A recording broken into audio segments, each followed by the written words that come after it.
Haleluya, puji Tuhan. Bersyukur terima kasih kepada Tuhan Yesus Kristus, karena hanya oleh kasih kemurahan Tuhan, kita boleh ketemu lagi dalam program Calvary Ministry. Pada kesempatan ini kita akan belajar dari firman Tuhan yang saya ambil tentang akhir zaman, yaitu tentang pemurnian gereja Tuhan di akhir zaman.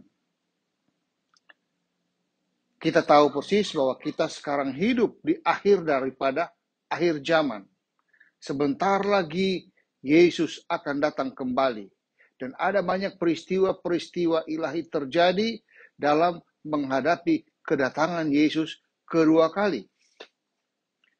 Kita kenal dari kitab Wahyu tentang adanya 777, yaitu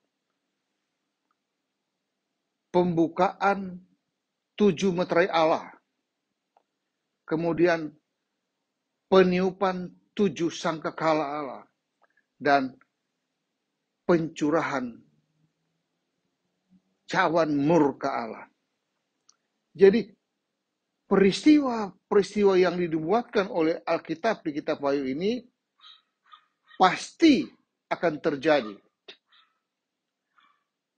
Dan ini semua merupakan hal yang sangat berperan dalam proses pemurnian gereja Tuhan. Kenapa? Karena sebelum kedatangan Yesus kedua kali, gereja Tuhan dipersiapkan untuk menghadapi tantangan, rintangan, bahkan banyak sekali proses-proses yang bersifat penderitaan yang akan dialami oleh gereja. Semua itu tujuannya adalah untuk pemurnian gereja Tuhan. Karena Tuhan rindu untuk menemukan satu gereja yang cemerlang atau gereja yang tidak bercacat atau tidak bercelah. Kalau kita lihat di dalam Efesus pasal 5 ayat ayatnya yang ke-27 itu berkata begini. Supaya dengan demikian ia menempatkan jemaat, yaitu gereja Tuhan, jemaat di hadapan diri Tuhan dengan cemerlang, tanpa cacat atau kerut atau yang serupa itu, tetapi supaya jemaat kudus dan tidak bercela. Ini adalah satu kerinduan dari Tuhan supaya pada suatu saat nanti di hadapannya ada tersedia satu umat Tuhan, anak-anak Tuhan atau gereja Tuhan yang cemerlang. Cemerlang kalau dalam bahasa Inggris itu berbicara tentang glorious church. Suatu gereja yang penuh dengan kemuliaan. Dan ini berbicara tentang gereja yang sempurna. Nah, sebelum mencapai gereja yang sempurna ini yang nantinya akan masuk ke dalam perkawinan gereja Tuhan antara pengantin perempuan Kristus dengan pengantin laki-laki Kristus itu, maka ada proses yang harus dialami. Suatu proses di mana ada tantangan, penderitaan yang membuat gereja itu mengalami pemurnian supaya tidak ada cacat dan celah. Untuk itu, saya ajak buka ayat Alkitab yang terdapat di dalam Maleakhi pasal 3 ayat 2 dan 3. Di dalam kitab Maleakhi 3 ayat 2 dan 3 berkata begini. Siapakah yang dapat tahan akan hari kedatangannya? Dan siapakah yang dapat tetap berdiri apabila ia menampakkan diri? Sebab ia seperti api tukang pemurni logam dan seperti sabun tukang penatu. Ia akan duduk seperti orang yang memurnikan dan mentahirkan perak. Dan ia mentahirkan orang Lewi, menyucikan mereka seperti emas dan seperti perak, supaya mereka menjadi orang-orang yang mempersiapkan korban yang benar kepada Tuhan. Haleluya, puji Tuhan. Dua ayat ini mengungkapkan kepada kita bahwa ada yang namanya hari kedatangannya Yesus. Hari kedatangannya ini kita kenal ada dua hari kedatangan. Kedatangan yang pertama yaitu yang kita kenal dengan Natal, dan itu sudah terjadi pada waktu Yesus yang adalah Allah menjelma menjadi manusia, hidup di tengah-tengah bumi ini. Kedua, dia akan datang kembali yang kita kenal dengan kedatangan Yesus kedua kali. Itu belum terjadi. Itu sedang kita tunggu kedatangan Yesus yang kedua kali ini. Nah, ayat ini katakan pada waktu menjelang kedatangan Yesus kedua kali ini, ada di mana ia akan duduk seperti orang yang memurnikan perak atau emas, yaitu Allah sendiri yang akan datang untuk memurnikan gereja Tuhan. Siapa gereja Tuhan di sini? Mereka adalah di sini katakan mentahirkan orang Lewi. Orang Lewi itu orang-orang yang sudah terpanggil untuk melayani Tuhan. Nah, sekarang ini ada banyak orang-orang yang sudah melayani Tuhan. Anak-anak Tuhan yang sudah terbeban untuk melayani Tuhan. Mereka semua ini orang-orang percaya yang melayani Tuhan ini akan mengalami proses. Dan prosesnya berjalan dengan berjalannya waktu. Prosesnya itu tidak berjalan dengan biasa-biasa saja. Karena tujuan Tuhan adalah untuk memperoleh orang-orang yang mempersembahkan persembahan yang benar kepada Tuhan, yaitu mempersembahkan hidup mereka. Alkitab katakan bahwa mempersembahkan hidup, persembahan yang hidup, yang kudus, dan yang berkenan kepada Allah. Persembahan seperti ini yang hidup, kudus, dan berkenan kepada Allah itu tidak serta-merta terjadi, tetapi harus melalui satu proses. Proses di sini harus mengalami yang namanya pemurnian, supaya ketika gereja berada di hadapan Yesus untuk masuk dalam perkawinan gereja Tuhan, maka gereja tersebut, kitab Efesus tadi katakan, adalah gereja yang cemerlang, tidak bercacat celah atau kerut. Haleluya, puji Tuhan. Dan proses yang dialami di sini dikatakan seperti mentahirkan, itu memurnikan dan mentahirkan. Pemurnian kita tahu di zaman Alkitab itu pemurnian emas itu dengan api yang panas. Kalau sekarang ada sudah pakai bahan-bahan kimia, tetapi zaman Alkitab itu pemurnian. Jadi emas itu kalau kita supaya mendapat emas yang murni, maka itu harus dipanasi dengan panas yang tinggi supaya nanti emas itu meleleh, mencair, kemudian semua ada unsur-unsur yang tidak murni itu dia mengambang ke atas larutan emas itu, baru kita mengambil, memisahkan antara yang kotoran-kotoran dengan emas murni. Sehingga pada akhirnya kita temui emas murni. Alkitab menggambarkan gereja Tuhan itu seperti emas yang mau dimurnikan. Artinya ada satu panas yang begitu tinggi untuk memproses gereja Tuhan supaya keluar satu gereja di akhir zaman ini yang dinamakan gereja yang cemerlang, tidak bercacat celah. Suatu gereja penuh dengan kemuliaan. yaitu gereja yang sempurna. Penuh dengan kemuliaan Allah. Haleluya, puji Tuhan. Nah, api yang memanasi emas ini, itu api yang, ada gambar tentang api yang memanasi gereja Tuhan, supaya keluar sebagai gereja yang murni. Untuk itu, saya mau kaitkan dulu dengan prosesnya. Prosesnya itu saya lihat di dalam 1 Petrus pasal 1, 1 Petrus pasal 1, ayatnya yang ke-7 berkata begini. 1 Petrus 1 ayat 7 berkata, maksud semuanya itu ialah untuk membuktikan kemurnian imanmu, yang jauh lebih tinggi nilainya daripada emas yang fana, yang diuji kemurniannya dengan api, sehingga kamu memperoleh puji-pujian dan kemuliaan dan kehormatan pada hari Yesus Kristus menyatakan dirinya.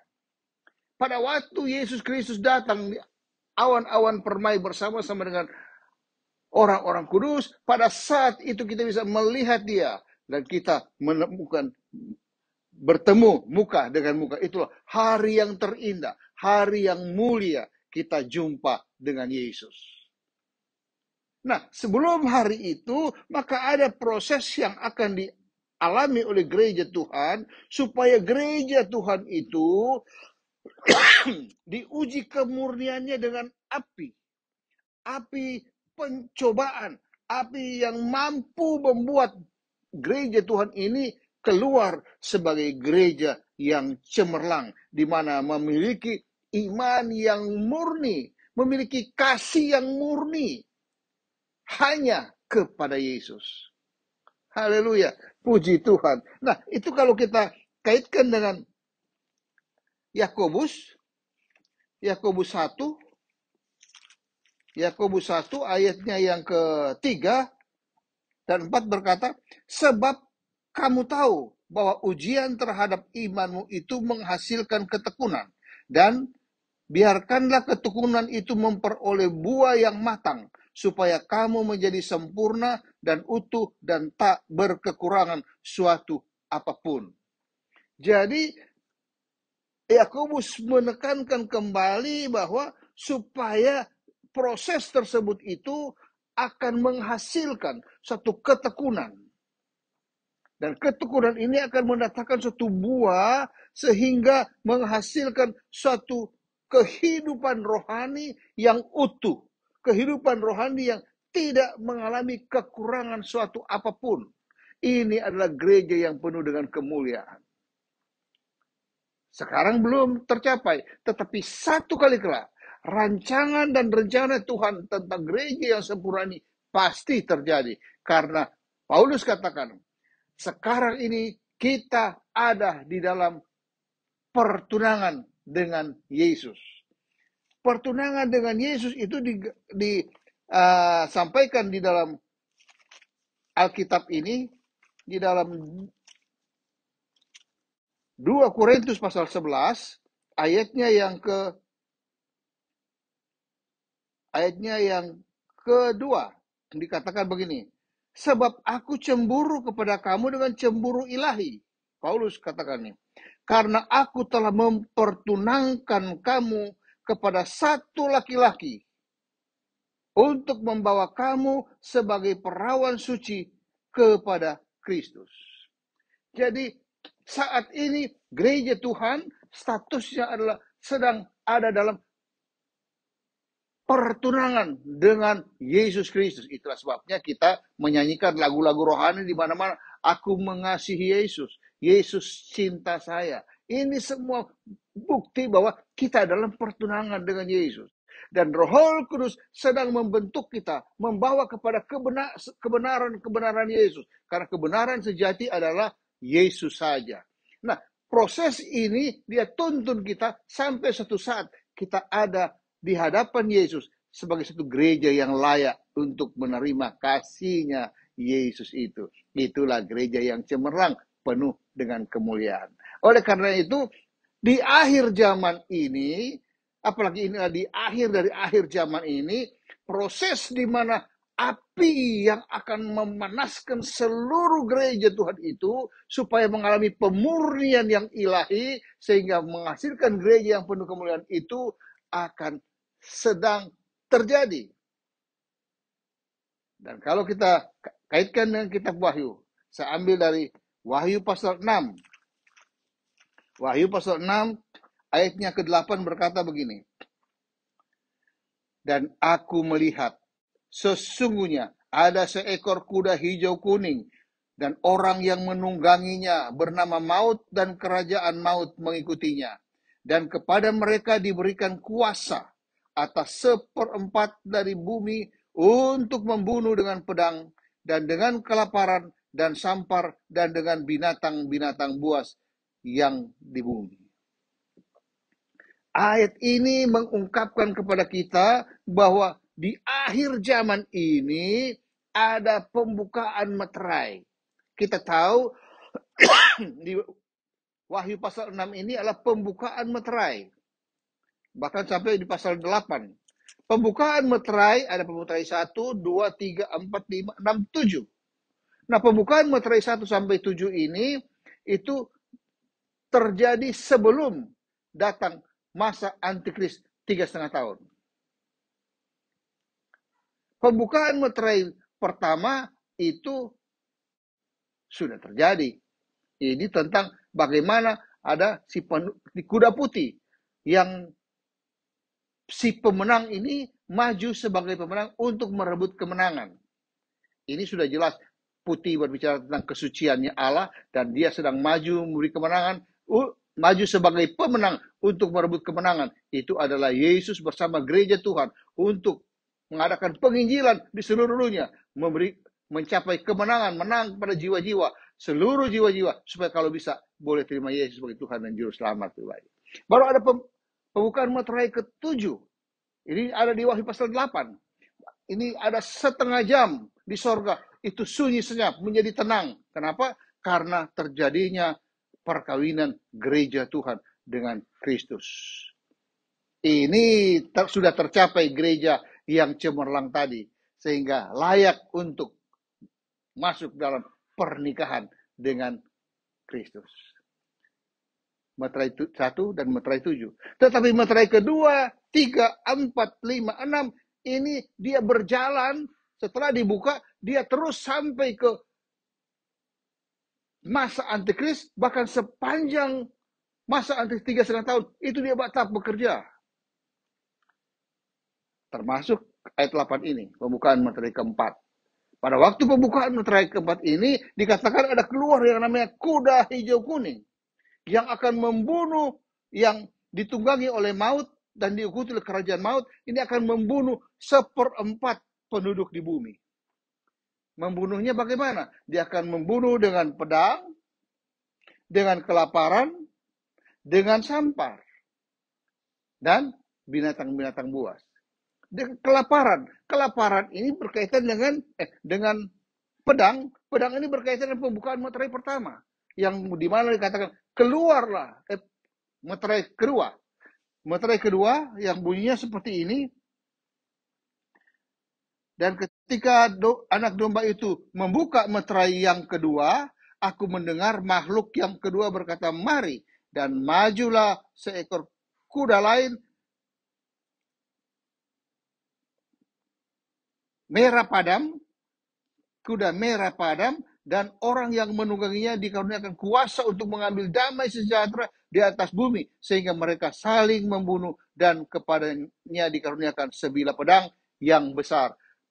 Meterai kedua dibuka, saat itu keluar namanya kuda merah padam yang akan mengambil damai sejahtera yang ada di bumi. Ini berbicara tentang terjadinya peperangan. Di dalam peperangan itu, mungkin ada orang-orang yang tadinya nyaman, tenang, dan sebagainya. Tetapi ketika terjadi peperangan, maka di sana akan terjadi kekacauan. Terjadi hal-hal yang menyusahkan, sulit, bahkan penderitaan. Dan damai sejahtera hilang. Diambil, tidak ada lagi damai sejahtera. maka orang-orang yang ada di sana itu mengalami penderitaan yang luar biasa. Termasuk ada anak-anak Tuhan di tengah-tengah umat manusia ini, mereka juga diproses suatu penderitaan yang begitu berat.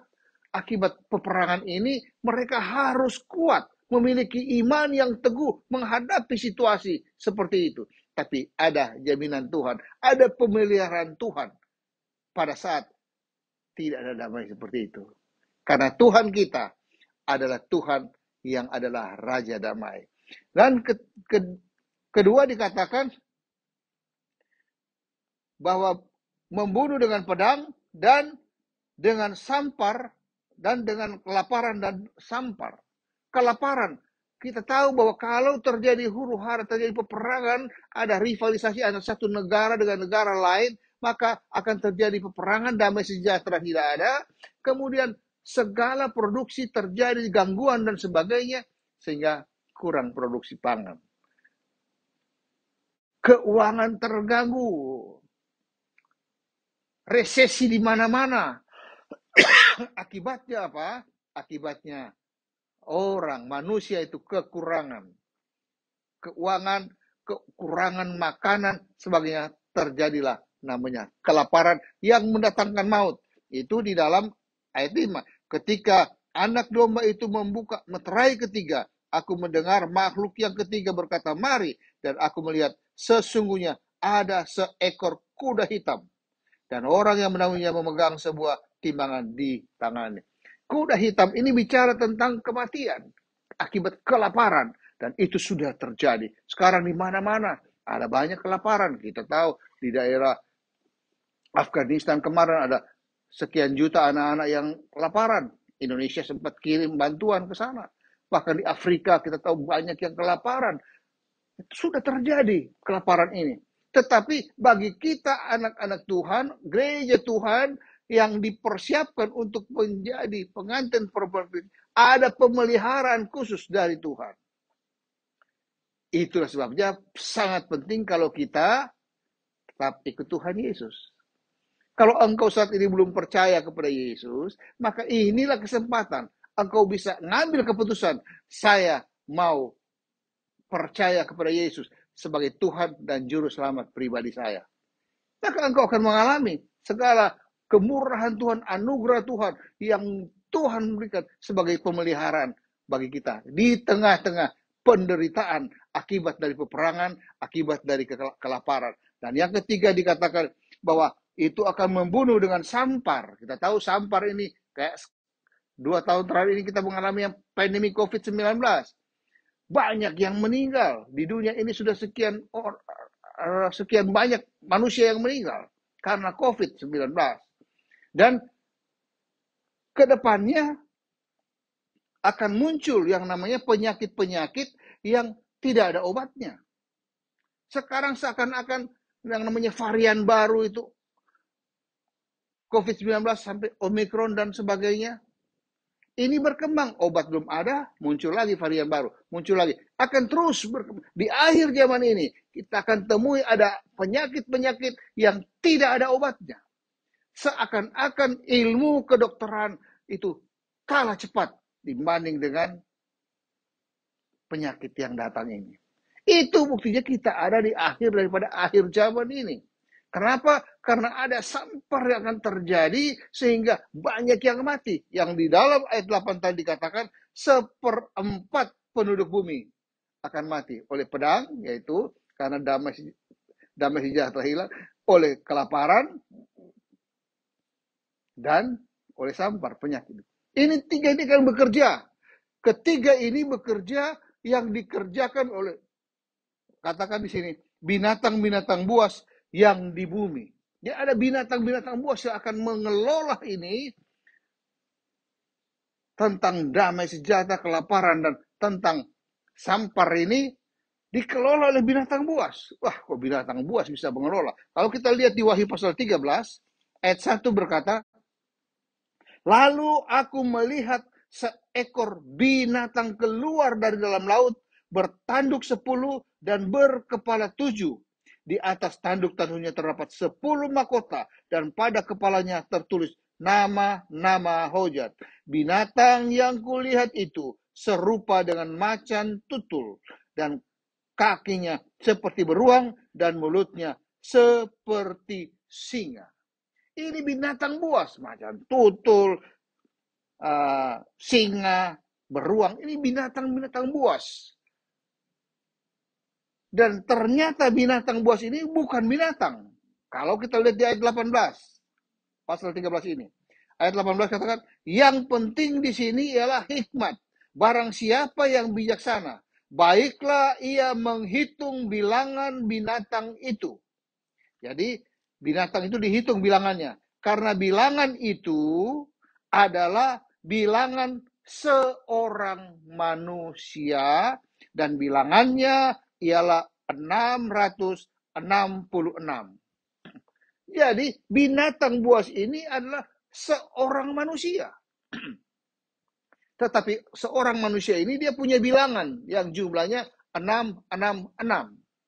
Itu yang kita kenal melalui nubuatan yang baik itu namanya oknum antikris. Itu seorang manusia. Tetapi sekarang oknum antikris ini belum muncul. Dia tidak boleh muncul karena ada gereja Tuhan yang menahan. Apabila gereja Tuhan ini sudah disingkirkan, kata kitab Wahyu pasal 12, sudah disingkirkan ke padang gurun selama 1260 hari atau 42 bulan atau 3,5 tahun, ketika disingkirkan, maka oknum antikris ini muncul, menyatakan dirinya. Dia mendeklarasikan bahwa inilah saya antikris. Jadi saat ini antikris itu belum ada, belum muncul. Karena oknumnya yang 66 itu belum ada. Tetapi yang sudah ada adalah roh-rohnya. Roh antikris, yaitu roh-roh yang bekerja di seluruh dunia. Mempersiapkan jalan bagi oknum antikris menyatakan dirinya. Roh-roh ini bekerja kemana-mana. Ada orang kalau hitung angka ini, oh dihitung di jumlah angkanya kali 6 jadi 666. Ini juga kali hitung semua 666. Oh ini antikris. Bukan, itu roh antikris yang bekerja mempersiapkan jalan lapangan bagi oknum antikris. Nah roh-roh inilah sedang bekerja sekarang ini. Bagaimana bekerjanya? Dia nimbrung kepada pembukaan materai tadi, yaitu adanya peperangan yang menyebabkan tidak ada damai sejahtera, adanya kelaparan, tidak ada sukacita, adanya bela sampar yang menyebabkan kematian. Ini dikuasai oleh roh-roh antikris. Sehingga seluruh manusia yang ada di bumi ini akan mengalami hal ini. Sehingga manusia tidak ada sukacita menghadapi cara kerja dari para roh-roh antikris ini. Padahal sukacita itulah adalah kekuatan anak-anak Tuhan. Alkitab kata, sukacita yang dari Tuhan itulah kekuatan kita. Kekuatan yang dari Tuhan itulah yang menjadi kekuatan kita. Itu power spirit yang datang dari dalam, yang dikerjakan oleh Roh Kudus. Kekuatan inilah yang dimiliki oleh gereja Tuhan tadi. Sukacita ada di dalam kehidupan kita, walaupun di luar penuh dengan peperangan, penuh dengan kelaparan, penuh dengan sampar. Tapi ketika kita mengimani bahwa Dia yang ada di dalam kita, roh yang ada di dalam kita, itu lebih besar dari seluruh dunia, maka kita pasti menang. Dan ini dijelaskan di dalam Alkitab di sini. Di dalam Wahyu 6 ayat 6 berkata begini. Dan aku mendengar seperti ada suara di tengah-tengah keempat makhluk itu. Berkata, secupak gandum sedinar dan 3 cupak jelai sedinar. Tetapi janganlah merusakkan minyak dan anggur itu. Jangan merusakkan minyak dan anggur itu. Kita tahu bahwa minyak dan anggur ini berbicara atau lambang daripada Roh Kudus. Makanya dapatlah kita memberikan pengertian bahwa minyak dan anggur ini adalah Roh Kudus yang memenuhi orang-orang yang percaya kepada Yesus, memenuhi anak-anak Tuhan. dimeteraikan oleh Roh Kudus. Itulah sebabnya sebagai anak Tuhan kita harus dipenuhi dengan Roh Kudus dan firman Allah dan dipimpin oleh Roh Kudus dan firman Allah. Ini sangat penting menghadapi situasi seperti ini. Dan ini dikatakan keempat makhluk itu mengatakan janganlah merusakkan minyak itu. Jadi di sorga ada namanya 4 makhluk. Di tengah-tengahnya adalah anak domba Allah, itu Yesus Kristus. Baru ada 4 makhluk. Dan dikelilingi oleh 24 tua-tua. Ini formasi di gereja. Formasi di sorga. Nah, di formasi di sorga ini tentang ada 4 di tengah 4 makhluk itu keluar satu pernyataan, ada firman keluar. Katakan, janganlah merusakkan minyak dan anggur itu. Jadi jangan sampai gara-gara ini yang namanya peperangan, belah sampar, kelaparan ini mengganggu orang-orang yang memiliki minyak dan anggur. Artinya, orang-orang yang memiliki Roh Kudus, dipenuhi dengan Roh dan dipimpin oleh Roh Kudus itu jangan coba-coba diganggu. Kenapa? Karena mereka mempunyai proteksi ilahi, ada pagar ilahi, ada tembok ilahi yang membatasi mereka sehingga tidak dapat dipengaruhi oleh faktor-faktor yang tadi kita pelajari. Inilah untungku kalau kita ikut Yesus. Kalau kita memiliki Roh Kudus, Dia akan memenuhi hidup kita dan memimpin kita. Sehingga kita sudah diperintahkan dari sorga. Jangan ganggu orang yang dipenuhi dengan Roh Kudus dan firman Allah. Maka itulah yang menjamin kita pasti selamat. Kenapa? Karena pemurnian gereja Tuhan ini, orang-orang yang percaya kepada Yesus hanya setengah-setengah, abal-abal, atau menjadi orang Kristen KTP, tidak ada pertobatan, hanya setahun 2 kali ke gereja pada saat Paskah dan Natal, orang-orang seperti akan terbilas ketika datang belah sampar, ketika datang yang namanya kelaparan, ketika datang namanya peperangan yang menyebabkan damai sejahtera tidak ada. Orang-orang itu pasti terbilas di akhir zaman ini.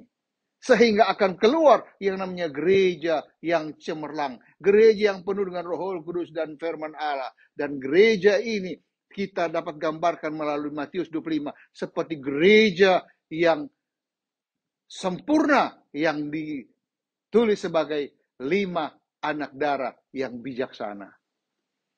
Itulah sebabnya penting bagi kita anak-anak Tuhan di akhir zaman ini. Penuh dengan Roh Kudus dan pimpin oleh Roh Kudus. Apabila engkau belum mengalami hal tersebut, sekaranglah waktunya. Kesempatan itu ada sekarang. Engkau minta dengan sungguh-sungguh merendahkan diri, dengan satu percaya yang sungguh, bahwa Tuhan pasti berikan Roh Kudus dalam hidupmu. Kalau engkau betul-betul percaya kepada Dia. Jadi ada jaminan bagi kita, gereja Tuhan, ketika mengalami yang namanya pemurnian gereja Tuhan di akhir zaman ini, dengan penderitaan-penderitaan yang didatangkan oleh peperangan, yang didatangkan oleh kelaparan, yang didatangkan oleh sampar, sebagai pembukaan meterai 2, 3, dan 4. Suatu kuasa, suatu kekuatan yang digambarkan dengan kuda ini, itu datang menghancurkan kita. Seluruh manusia.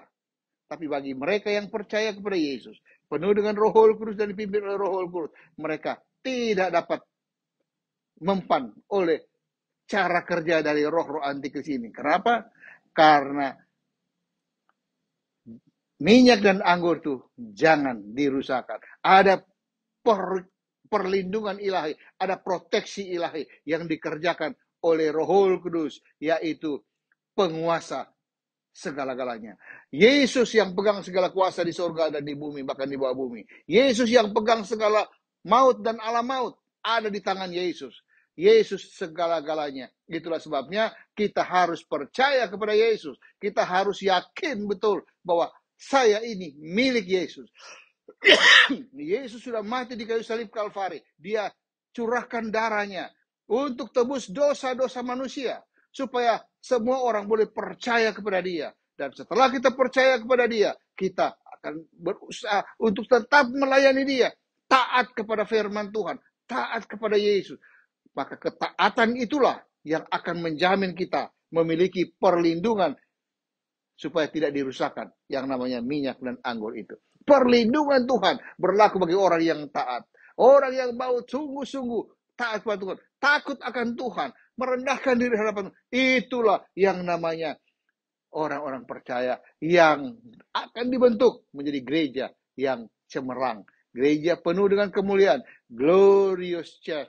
Itu yang namanya gereja sempurna. Akan menuju kepada pengantin perempuan Kristus yang akan memerintah bersama dengan Kristus 1000 tahun damai. Haleluya, puji Tuhan. Saya percaya firman Tuhan ini akan sangat berguna bagi kita yang mau ikut Tuhan, yang sungguh-sungguh mau ikut Tuhan. Haleluya, puji Tuhan. Sekali Yesus, tetap Yesus.